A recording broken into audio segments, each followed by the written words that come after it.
So we're live streaming today's session, as usual, to our group of co-teachers and dear teaching colleagues on Zoom. And it's being produced by Sing to the Mountain Studio, our dear friend Mark Foreman. And we'd like to ask you to click the like button if you're getting anything from these sessions or this session. And feel free to subscribe so you'll be notified of future sessions. Also, we appreciate your support. These sessions are produced and just given on volunteer time. So any support, whether that's financial or volunteering resources in any way, if you have a specialty, we're happy to welcome that. So with that, I'm just overjoyed to be reunited again with my dear friend, colleague, and co-teacher, Megan Prager. Welcome, Megan. Thank you, Alan. It's an honor. Yeah. Well, it's a blessing to have you take this time to be here today. Your life's gotten a little bit busier lately, and we could let everybody know that that's being a new mother. Yeah.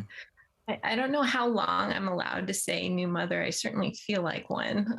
She's 10 months old now, almost 10 months old. My daughter, Tala. Yeah. Okay. Well, in my eyes, that's pretty recent, and maybe we'll talk more about that. I'm sure we will. But first, I just want to kind of go through a little bit of your background for people who don't know you. You came to the UCSD Center for Mindfulness, the UC San Diego Center for Mindfulness, which is where I met you. In what year was that? 2013. 2013. Okay, so it's almost been 10 years. And we started co-teaching with various workshops. First the AVID workshop, and then MBSR and the Mindful Eating program, which we taught quite a few of. And that progressed into our developing a program, Navigating Life's Challenges, a 5-day residential retreat, which I think we taught 4 years in a row, I believe. Something like that. Yeah, something like that. Yeah, I won't hold you to the timing. I'm just trying to recall it.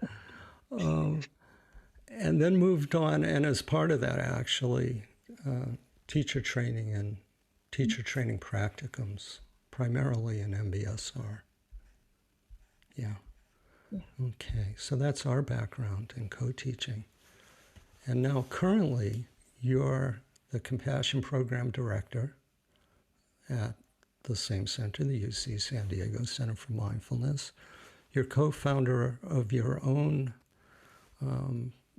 entity, Mindful Labs, and that's with your husband, Zach.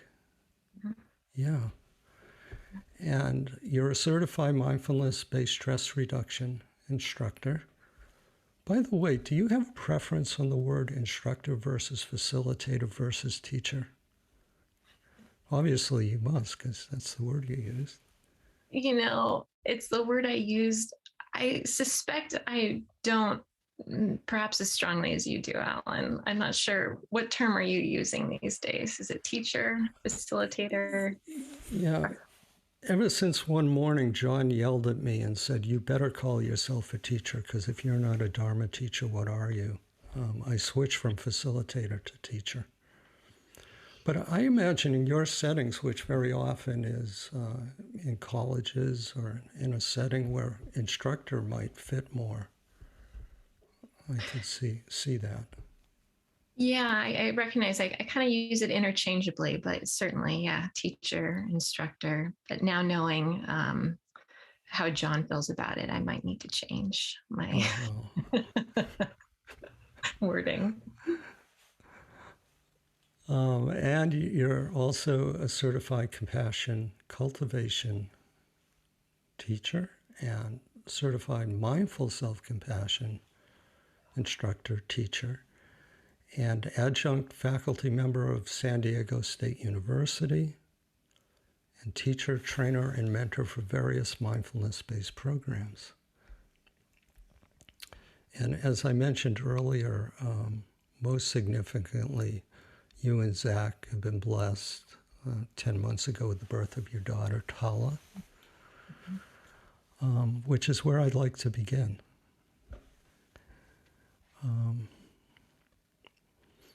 And that also might be your most important credential or work in the field of mindfulness and life that you're involved in now, I imagine. Yeah, of course. So the question I have around that, Megan, is if we look at the 9 attitudinal foundations, and I'm going to say them because there's a number of people who might be listening to this who might not know what they are: non-judging, patience, beginner's mind, trust, non-striving, non-judgment, letting go, generosity, gratitude. Out of those, and I may have left one out, it's okay, I'm only human. Out of those, while they all apply, I'm sure, if you could pick 1, 2, or 3 that you might name that Tala is calling on you to learn, that would be of interest.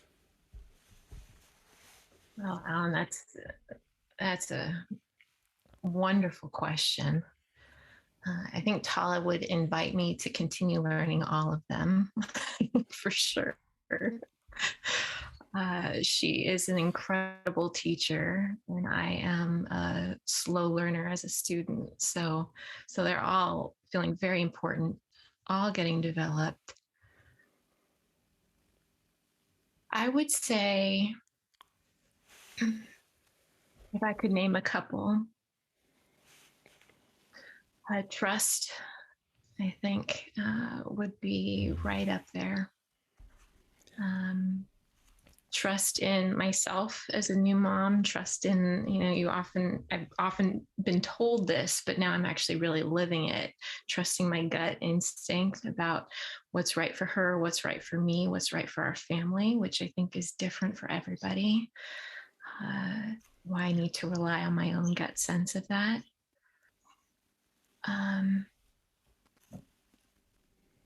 Trust in my good intentions. Trust feels really big, actually, right now. Yeah. And non-judging, certainly. And that feels true in many domains of my life, motherhood and everything else.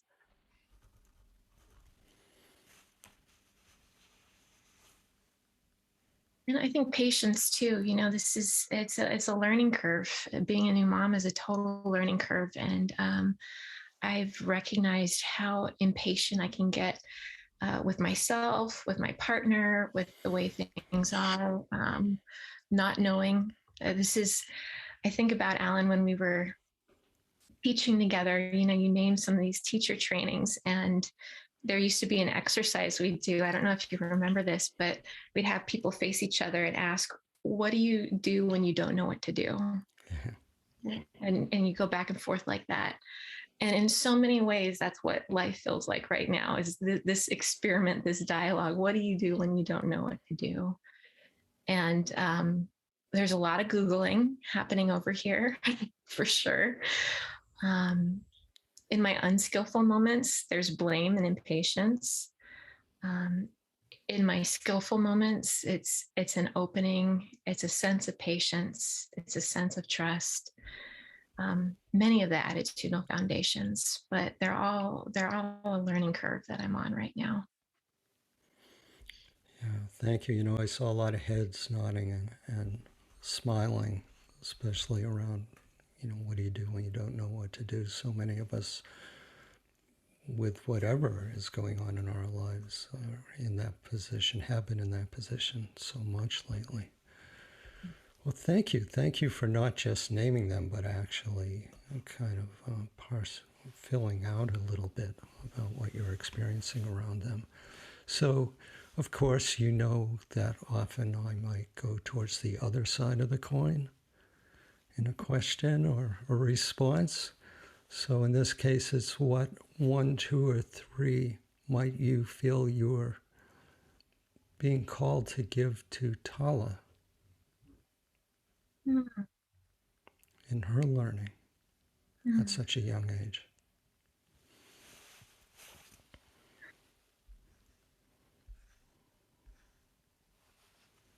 It's really an interesting question.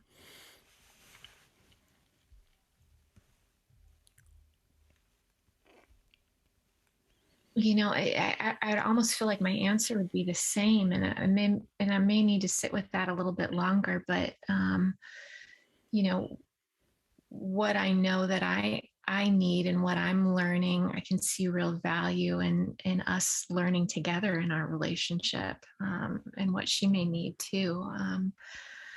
You know, she's developing her own little personality, and I really want to like instill a trust and a confidence in that.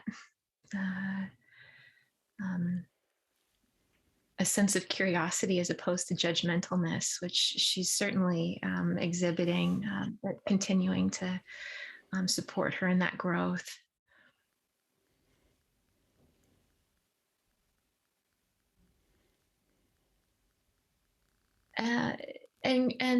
Yeah, no, I think those are the two that are really coming up now, but not unrelated to what I shared earlier. And I'll have to sit more with that. That's a really interesting question.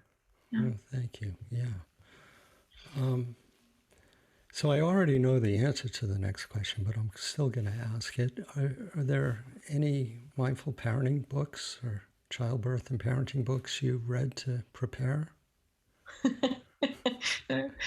So I'll let everybody in on another secret. Alan asked me if this question was okay earlier, and I said you can absolutely ask it. And I did not. I did not read. I should have, but I did not read any mindfulness, specifically mindfulness for parenting books.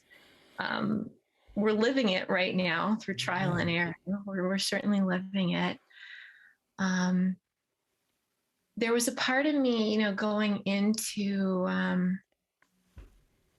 parenthood. You know, I can veer on the side, and you know this about me, Alan, sometimes of over preparing. Though I don't know that I could have over prepared for parenting.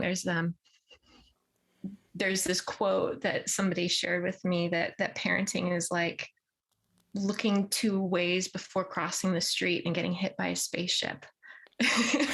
And I did not understand that at all until becoming a mom. Like I didn't even know some of these things that are happening in the realm of possibility, like no idea. So I'm laughing because maybe before I would have considered myself an over preparer. I don't think I could have in this sense, but there was also a sense of really wanting to not be so much up in head mode and doing it by other people's way, but seeing, you know, what would just naturally occur in our relationship, and not staying too much in the text of things. So there was a book or two that I read, like Bringing Up Bebe, I think is a book that's somewhat known. But I actually really relied a lot on the teachings and the practice that we've explored to support myself in becoming a new mom and support her. And now maybe I'll go back and read some more books and see what I missed. But it's really been a practice as opposed to reading. Yeah. Or as Mark suggested, Mark Foreman, our producer and founder of Sing to the Mountain Studio, as we were talking earlier, suggested you could write the book at this point. You know, you're writing it. Yeah. Okay. Well, thank you, Megan. Thanks for sharing that experience with Tala with us. I couldn't imagine beginning in any other place than with what is most present in your life. And now we're going to shift a little bit, if that's okay. Okay, so you wrote in your bio that you began by learning about mindfulness and compassion in your own moments of difficulty and anxiety. And I've heard you in our trainings, talk about that and express that. What I'm wondering is there a place on your path in the field where you might identify a moment even further back, not as far back as Tala's age, but further back in your childhood, that might have set you on this path, and then coming back to, what you wrote? It's always an interesting question. You and I have talked about, where does it really begin? Where did the journey really begin? And of course, for me, it's in moments of suffering. And looking at those, I struggled quite a bit when I was younger. I was a very scared little kid that developed into a pretty scared and challenged adolescent and teenager. And I struggled a lot with anxiety and depression. So some of you know this actually. So I was in various hospitals and treatment centers in my youth, really struggling and feeling like my mind was working against me. And one of the things that really, I can recognize now, I didn't recognize at the time, but I can recognize was kind of keeping me in my cycle of depression, anxiety was, I was feeling depressed, and then I was feeling shame for feeling depressed, or guilt for feeling depressed and putting my family through what we had to go through. And it was this cycle of reactivity around the difficulty that was just creating further depression and anxiety. So, I really think, it could have started with the anxiety or depression in adolescence. I think before that, though, it was just, I was challenged, and I was pretty scared and didn't know how to work with my mind. So, fast forwarding to some years later, being able to learn about mindfulness, about compassion, not just as tools, but really a way of being, to be with myself in my difficult moments, my moments of anxiety, depression, overwhelm, social anxiety, you name it. I've got plenty of these things.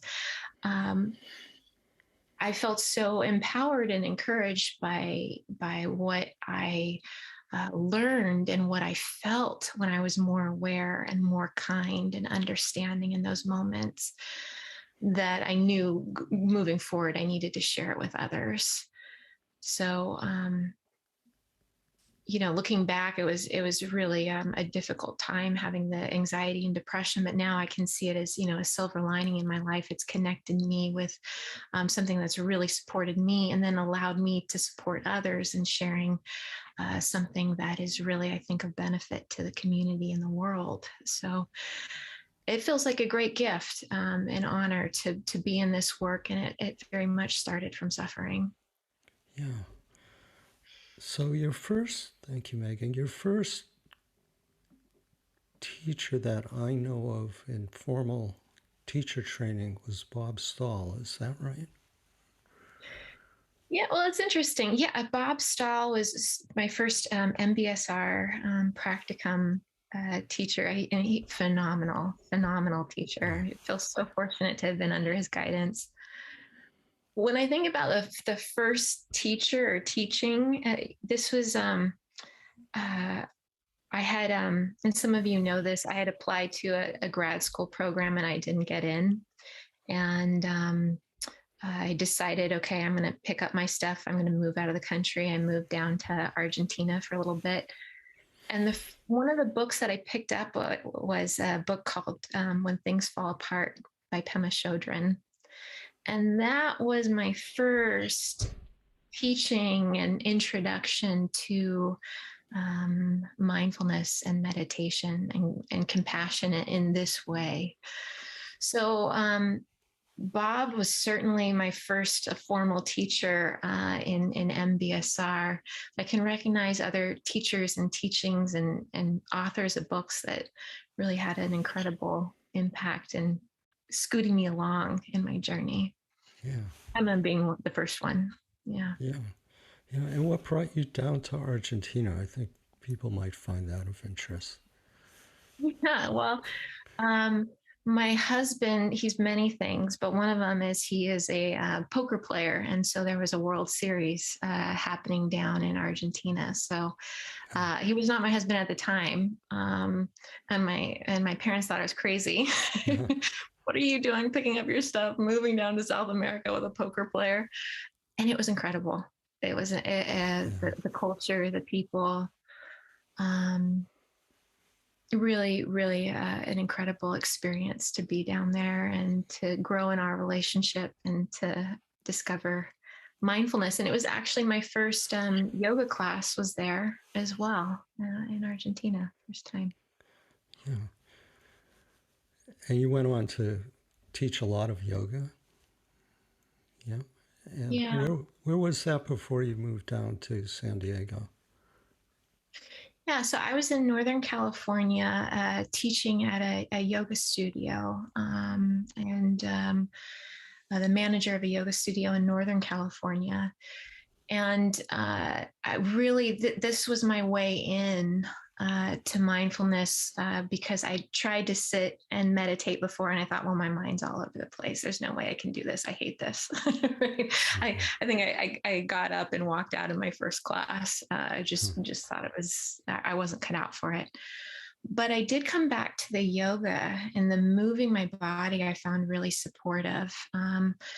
And calming and grounding for my physiology.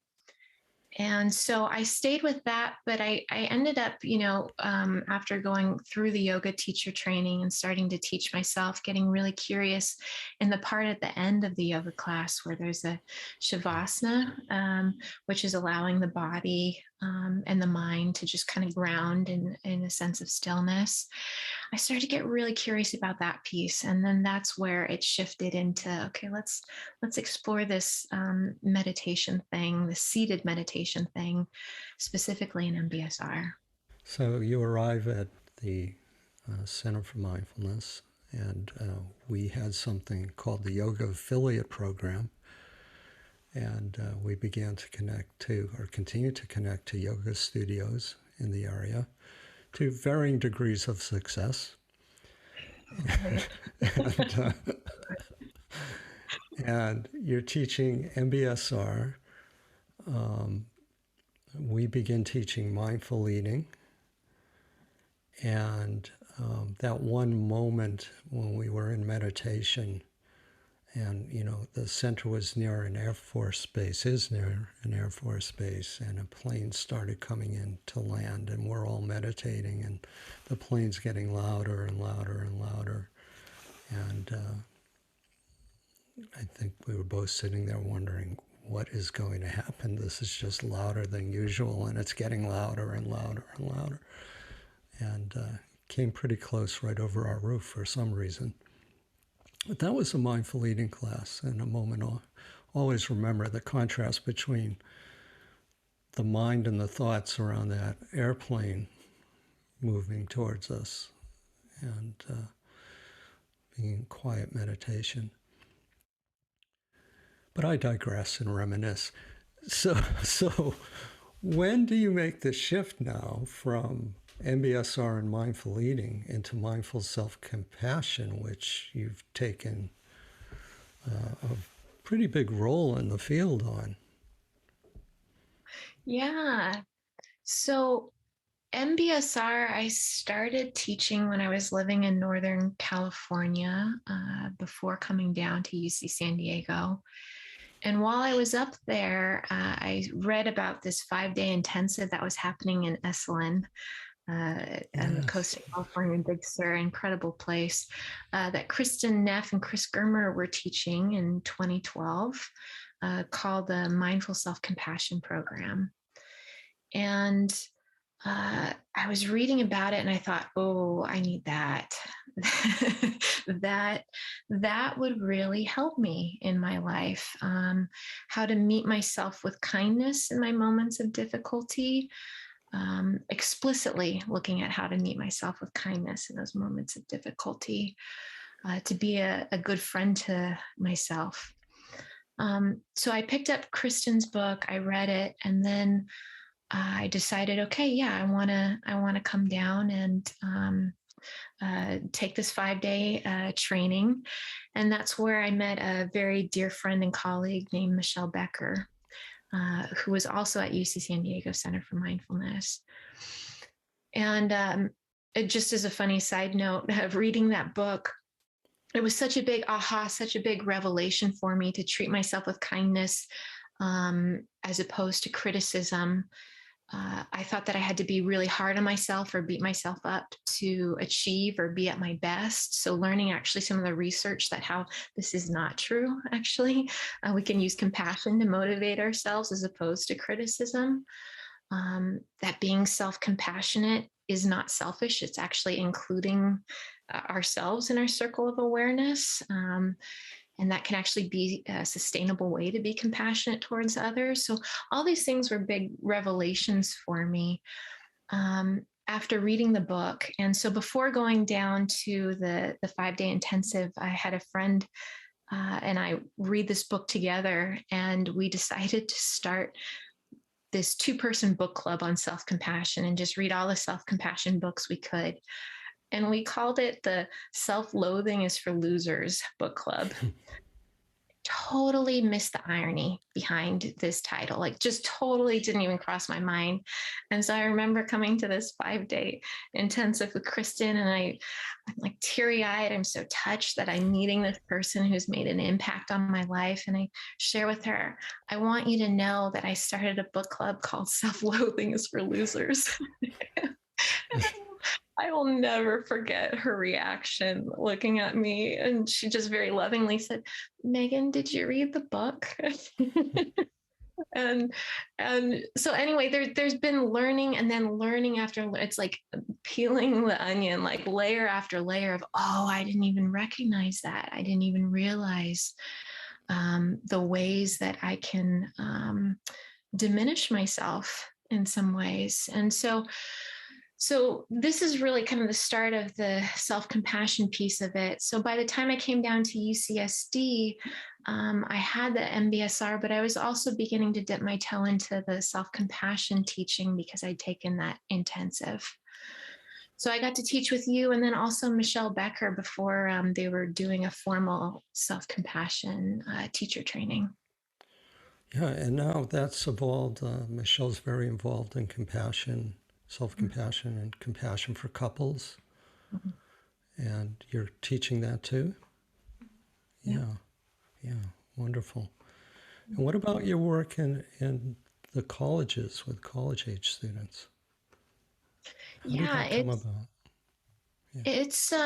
It's interesting. It's actually from our mindful eating class, Alan. We had a student in one of our classes who was a professor at San Diego State and was really impacted by the experience that mindfulness had in her own life, and recognizing how much her students and college students in general are struggling. And, this was in 2016. So, I mean, we can think like where the world's at now and how true this is now, maybe even more so, actually.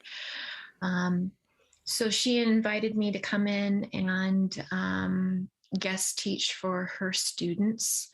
And the students were really receptive to mindfulness practices. I think we specifically did the raisin exercise. We did a little bit of movement, and students resonated with it. And so San Diego State invited me to come and teach a class. The feeling was at the time is that the students are, as academically intelligent as ever, but the emotional intelligence piece of it, they felt like continues to drop. And I had a discussion with one of the deans recently who feels like this is more true than ever. Students don't have the resources or the capacities and are struggling tremendously. So to be able to come in and offer them mindfulness and compassion practices to be able to meet themselves in their difficult moments, but also to be able to thrive, right? To learn about how to savor, how to have self-appreciation, experience gratitude as it arises. It wasn't just navigating the challenge, but also how do we open to the good that exists too, the both and. So this class is interesting because it's for credit. So I actually have to grade these classes, which is a whole other conversation, how you grade mindfulness or compassion. But it's exciting because when we have offered courses to students before that haven't been for credit, are when students, they don't count towards an elective or count towards units towards graduating, we see a big difference in attendance, right? So when students have some incentive and it also counts for something, as opposed to this is a class you need to take in addition to all the classes that actually count towards something, just taking a class without it going towards something, the numbers were quite small. So we're looking at that and looking at different ways that how can we make this sustainable in the field. And one of them could be, offering this, continuing to offer it for credit in this way. Yeah, well, that's a great segue into what you're doing now, and what is it right now that you're involved in that is most calling to you and fulfilling. And now you have Tala in the mix, which I'm sure is calling on your time, of course. So what are you feeling now is here in terms of what you're teaching and what you'd like to teach? Well, it's interesting because when you asked me, and I think I shared this with you, Alan, when you asked me to do this session, Views from the Field, I felt like a lot of resistance towards it because I really have been feeling more disconnected with the field.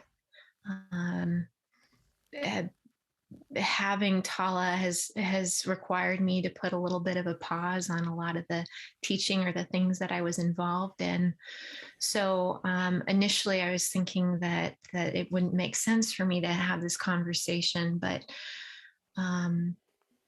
having conversations with other people, actually this seems to be a bit of a sense that's happening in the field right now, a bit of disconnection, maybe after 2 years of being in a pandemic, the world changing, uncertainty happening, a lot of things happening online. So, for me personally, this is kind of a time of regrouping and coming back to teaching. And there's right now more opportunities for me teaching self-compassion. So I'm teaching a lot of self-compassion programs. Mindful Self-Compassion is an 8-week program. And then doing a lot of teaching to students, in addition to the college program at San Diego State, working with medical students. So we've been teaching short courses in self-compassion for family medicine residents, plastic surgery residents, and it looks like now we're going to do pediatric residents. Modifying, there's a short course that's been developed specifically for these populations to teach self-compassion. We hope to better address burnout. Wonderful. So that's another piece here for me. And then the mentoring, doing a bit of mentoring in MBSR and mindful self-compassion for people who want to go on and get certified at this time. Yeah. It's interesting because when you wrote that to me in an email or text about feeling disconnected, it gave me pause to recognize that, that's part of why I'm here with this in a way, is continuing that connection because of all that we've been through and the disconnection that results from that. So thank you for that. That really opened my eyes to something I didn't realize. I'd like to move on to kind of what the 40,000 foot view. And more or less in just naming some areas of the work you're involved in and getting your feeling for where you think it's moving, where we are, how to move forward, that kind of thing. So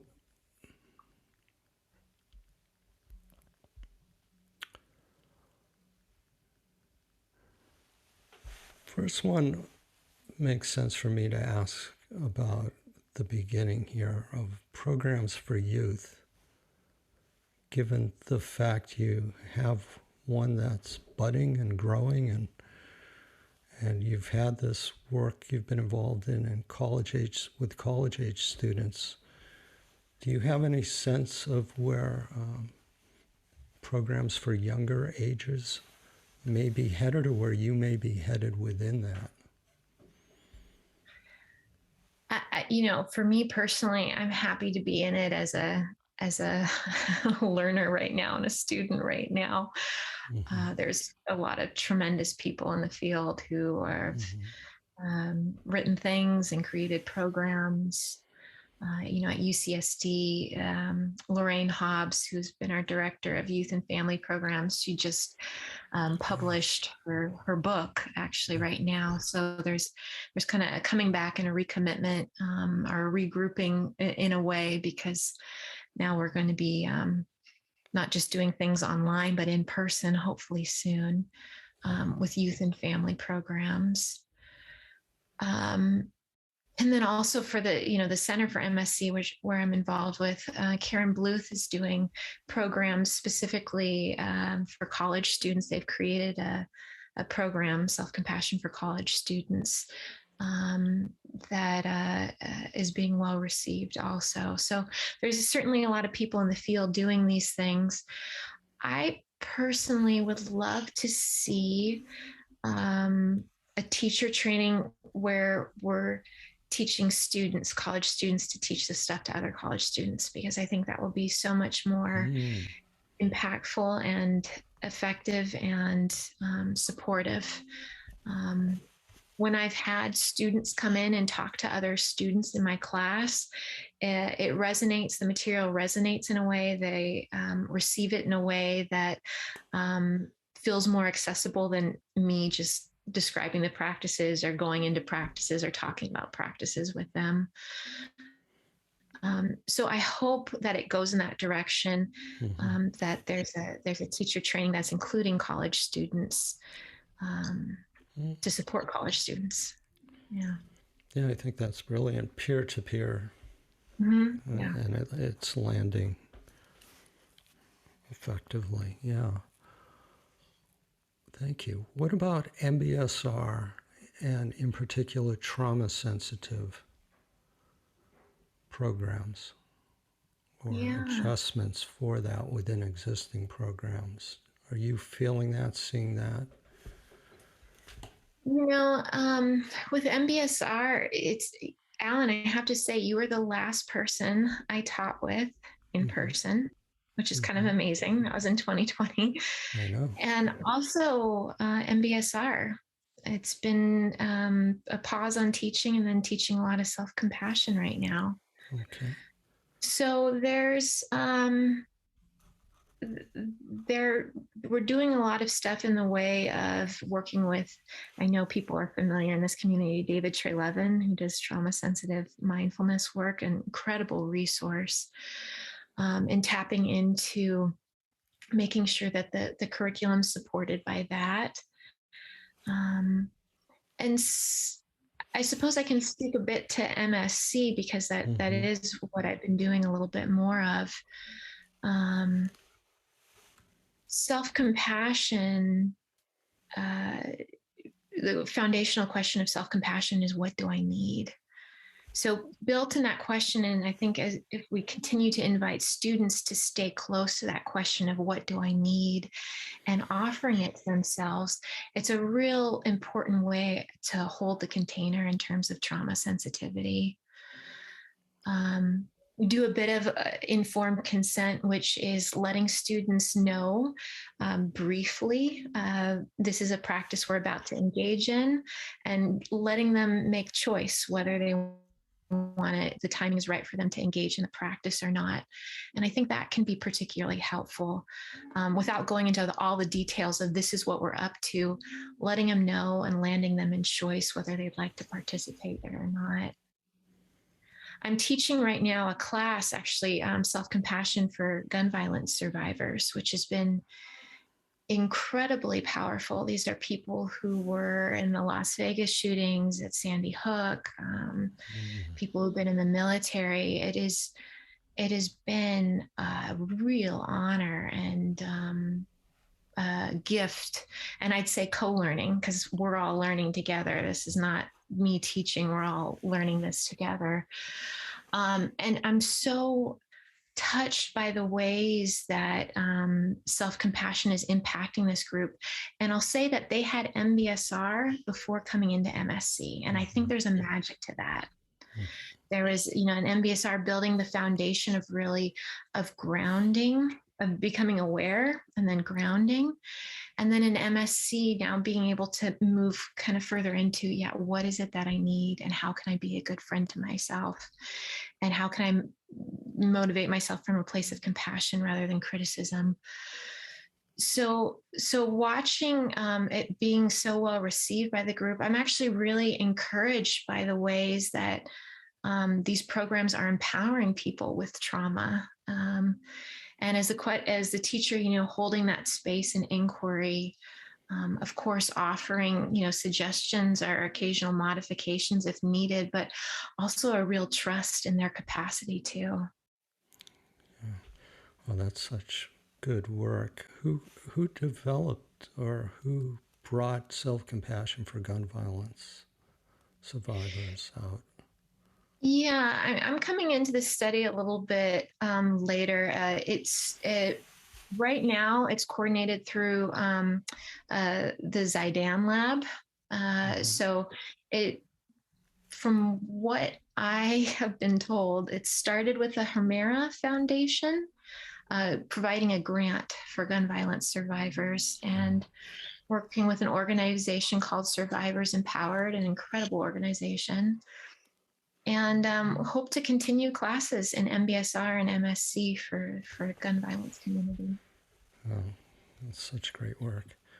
One thing too that I'll share that I really learned from these students and has been really incredible for me is a lot of these students, out of either choice or necessity or very good intention, like they're going on and being activists in the field and doing a lot of work to prevent gun violence. And so there's sharing a lot of compassion with others, but there's also kind of been a recognition of, oh yeah, I need this too, and how do I receive this too? So in the meditations, actually, this is such a big learning for me of not just offering ourselves compassion, right? Like when we're doing a loving kindness meditation, saying the words, may you be happy, or may you be safe, but also receiving those words. So pausing and actually being the recipient of their own compassion has really been, based on what I'm hearing from them, an incredible impact in their life. And it's been really helpful to me, not as somebody, I haven't experienced gun violence in this way, but as somebody who I can see it can be easier for me to give compassion as opposed to receive it in meditation, actually landing in, can I be the recipient of this too? So it's such a blessing, and we're really, I think, all learning together. I feel really honored to learn with them. Yeah, very heartfelt, wonderful work. coming from Fadil Zaidan's lab. Interesting. Okay. Yeah.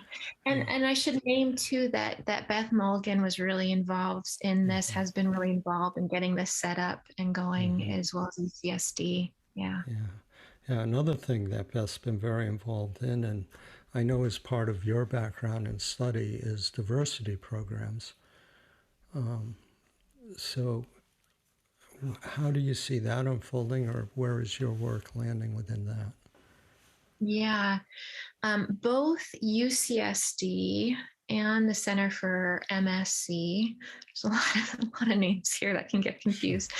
Um, both have initiatives that are kind of in the works to support more teacher diversity, right? Everybody wins when there are more backgrounds, more perspectives, more skills.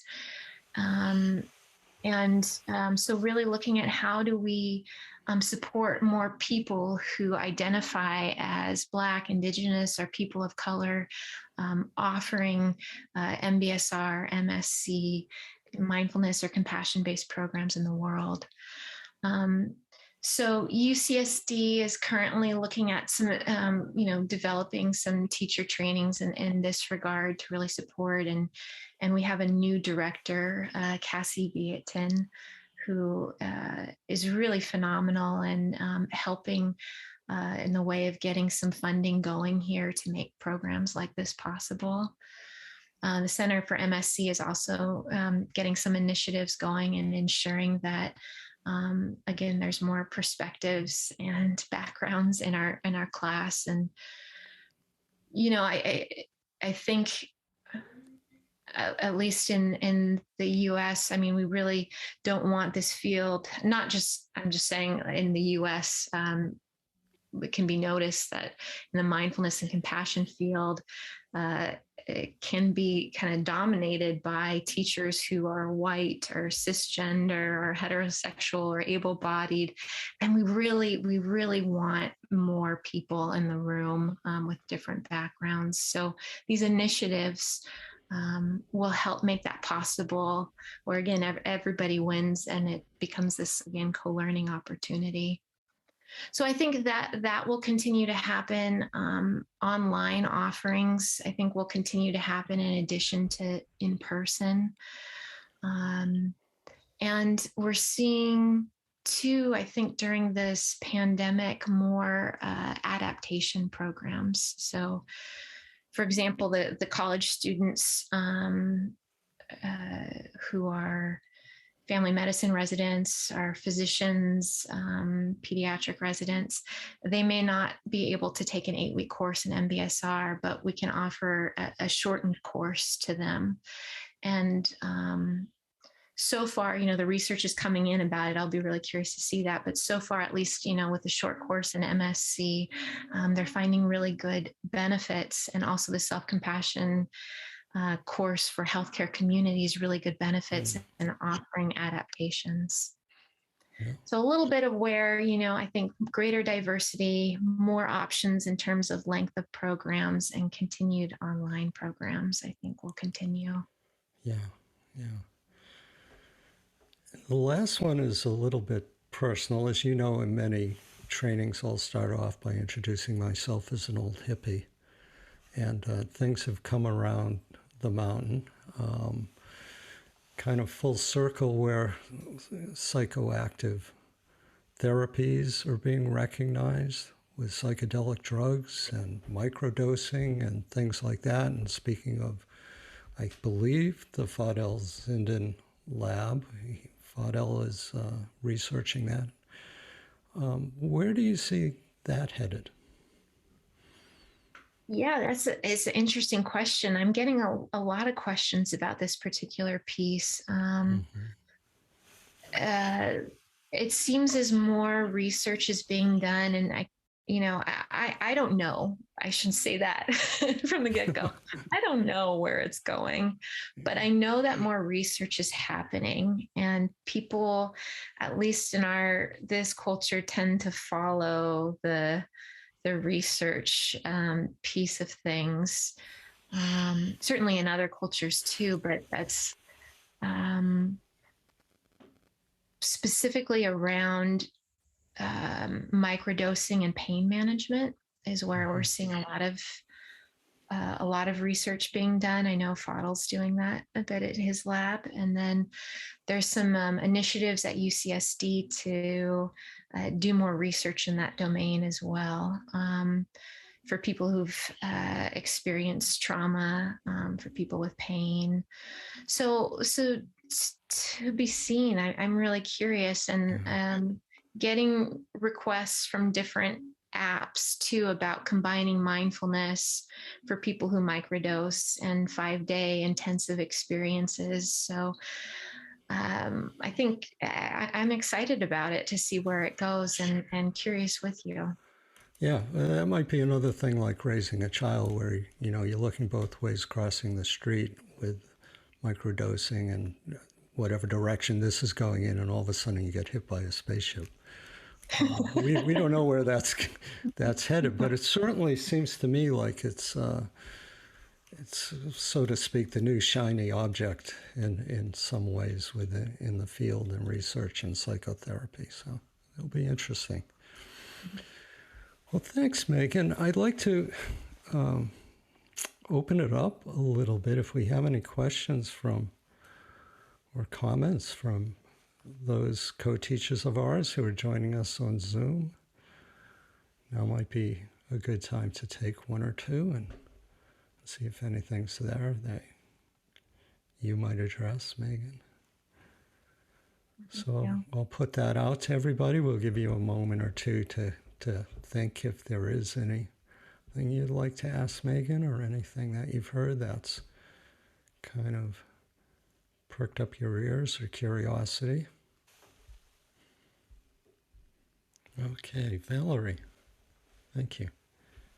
It's wonderful to see you, Megan. It's been a long time, and you're as beautiful as ever. Could you say a little bit about the lab? I don't know the name. Is it Fadel or Fidel Zander? I don't know about that. I would like to hear. Thank you. Yeah.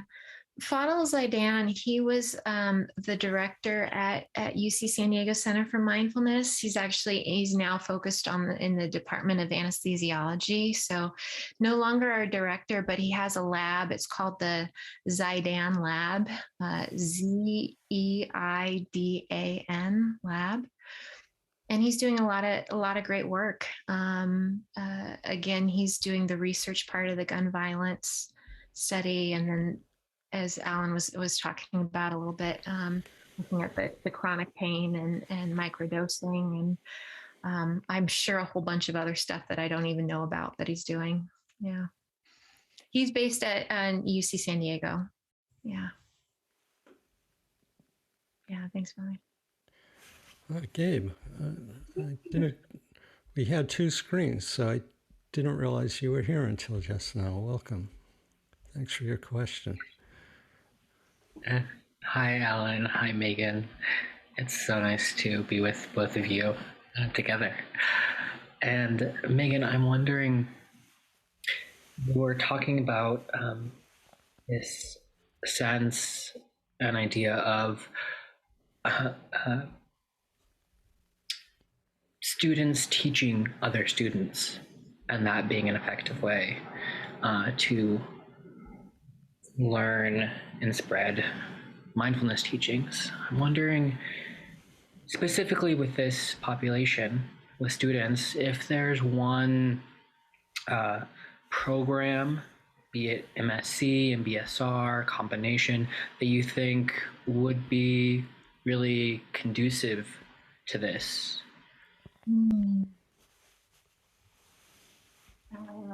Gabe, first, it's really good to see you. Really delight. And it's a good question.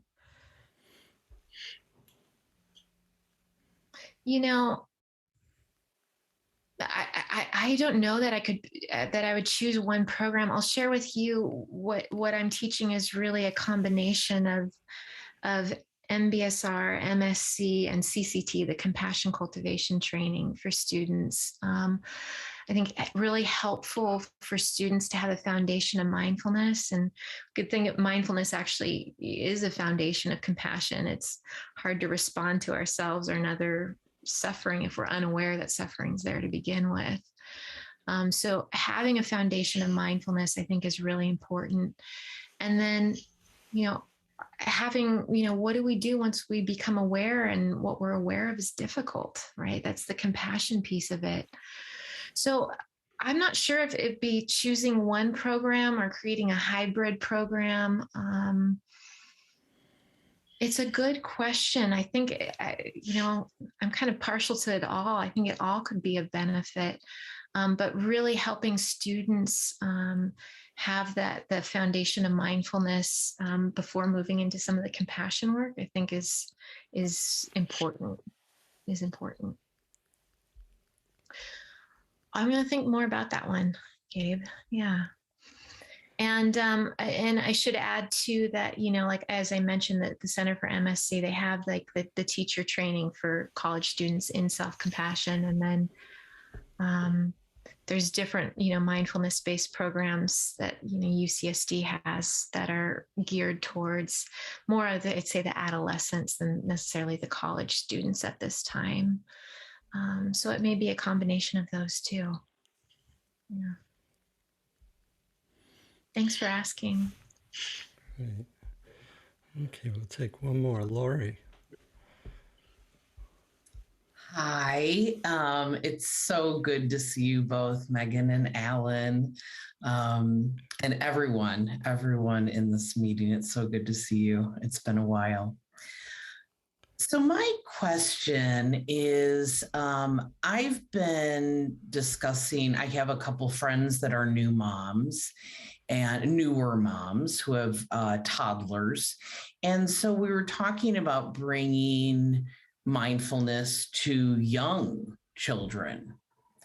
And I actually had spoken even to the school district in my area about bringing it, and they were open to it, I'm happy to say. So my question is, I did actually buy a curriculum that is, I think, pretty good, but I have no reference point. So I'm curious if there's any information out there in terms of younger children as well, because I always feel like, oh my gosh, if kids could learn this at a really young age, imagine the impact that could have on the world, potentially. Yeah. I'm just curious of your thoughts on that. Thanks for the question, Lori. And Lori, it's good to see you. And also congratulations. I think somebody got recently certified. Yay. Well done. Yeah.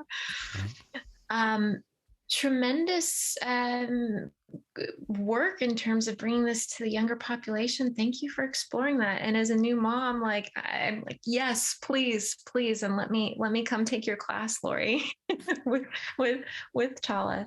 There is, and by no means am I the expert of this, and I'd welcome, if the group has resources in here. But I know Cassie Vietin, she created a program. I want to say it's called Mindful Mamas. If you look up Cassandra Vietin, she created a program. They're now teaching it out of UCSF.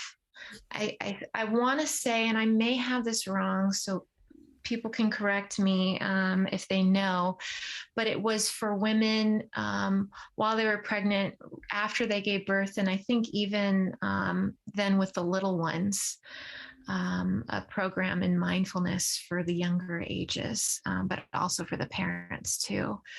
So that might be a place that I would stay curious with, and maybe I'll just check in with the community, because I share your question. I'm curious about the curriculum, if anybody else knows of any resources specifically for little ones.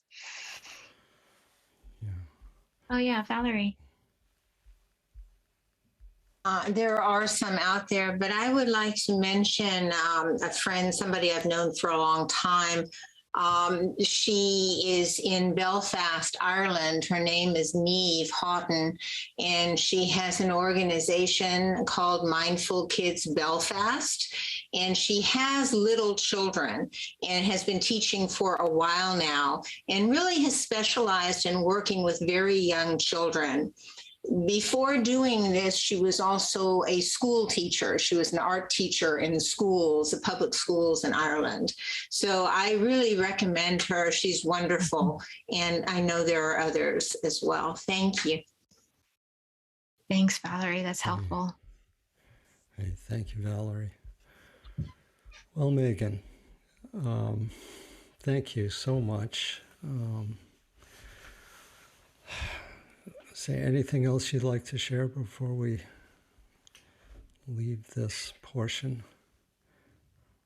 Well, I'm really just honored to join you, Alan. Like I said, this feels like coming home. And I was on a podcast a little while ago, and it was a podcast on love.